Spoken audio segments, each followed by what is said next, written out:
The Joe Rogan Experience. So in the 1930s, from 1935 to 1942 or 43, they did a series of studies. I think it was in Sheffield, England. I've got the study I can show you. And they had conscientious objectors to the war. And they had them take different amounts of vitamin C to see how long it would take to get scurvy. And doses as low as 10 milligrams of vitamin C per day could prevent scurvy. They experimented with conscientious objectors? Yeah. Wow. Yeah. That's kind of creepy. 10 milligrams a day. There it is. Yeah. Medical experience carried out in Sheffield on conscientious objectors to military service. And wow. if you scroll down to the next page, Jamie, that's kind of creepy. That you'll they did see the doses. But yeah, there was 10 milligrams of vitamin C will prevent scurvy. Right, So, but obviously that's not an optimum level for health. well, we don't know. No? Yeah, because if you look at the amount of vitamin C, they say there that between the 70 milligram group and the 10 milligram group, there was no difference in clinical outcomes. The prevailing thinking is that 10 milligrams is not enough for optimal health, but we don't actually know. There are roles of vitamin C beyond the formation of collagen, which is the main thing that gets broken when we see scurvy, or at least that's the physical manifestations. You get bleeding gums, your teeth fall out. This is all collagenous tissue. The connective tissue in the human body starts to break down because you can't hydroxylate proline residues on the collagen molecule. But when you look at it beyond that, there's actually some pretty good studies. I'll see if I can find one. I've definitely got one in here that shows that if you look at people eating, they did another experiment with excess fruits and vegetables. And they had one group that had small amounts of fruits and vegetables. And now we're going to skip up to 70 milligrams. So it's a little bit more than 10. There's no experiments with like long-term 10 milligrams of vitamin C per day.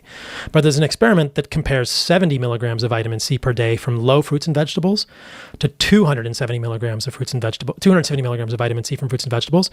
And there were no clinical differences in those outcomes in those people. So one group has low fruits and vegetables, one group has high fruits and vegetables. And how long is the study? I think it was 8 weeks. I'll pull it up. Is that long enough to see a detrimental effect or a positive net benefit? Well, I think that if you're thinking about things in terms of oxidative stress, that happens pretty quickly.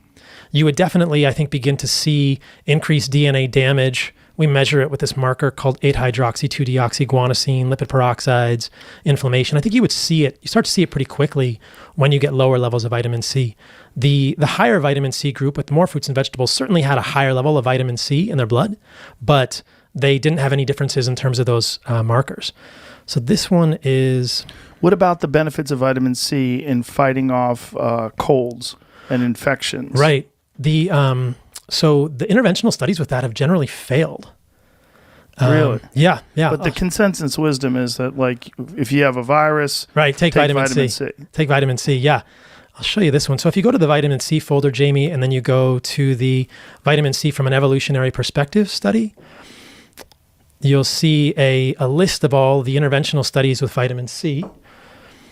Scroll down to the table 2.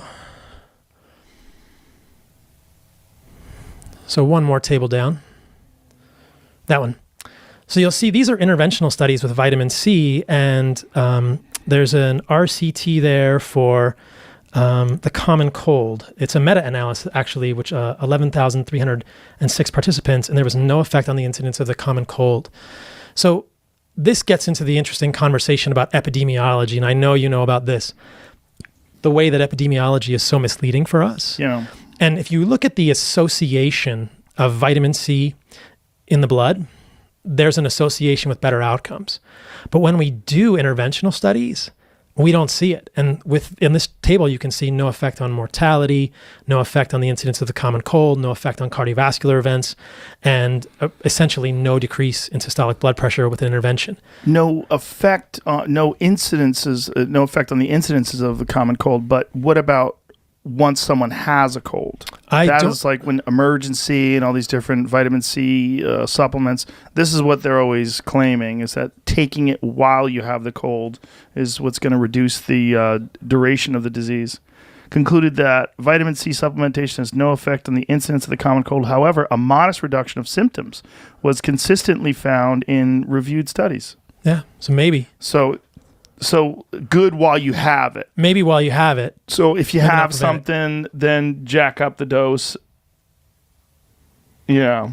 Vitamin C is a complex one because there are many things which can lower vitamin C as well. So metabolic dysfunction decreases levels of vitamin C in our body. So the playing field is not always level, right? Okay, so if you have a cold, your vitamin C level is going to be lower. Could be lower. Right. Or if you have a baseline of unhealth, something that's been super relevant with the current COVID conversation. Yeah. If you have a baseline of ill health or baseline of metabolic dysfunction, sometimes synonymous with insulin resistance, per a given vitamin C intake, there's lower levels of vitamin C in the body.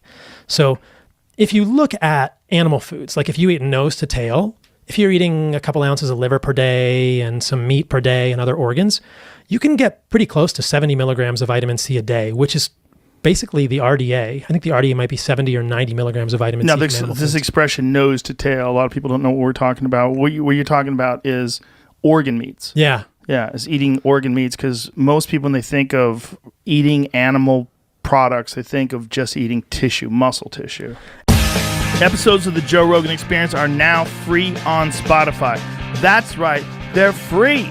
From September 1st to December 1st, they're going to be available everywhere. But after December 1st, they will only be available on Spotify, but they will be free. That includes the video. The video will also be there.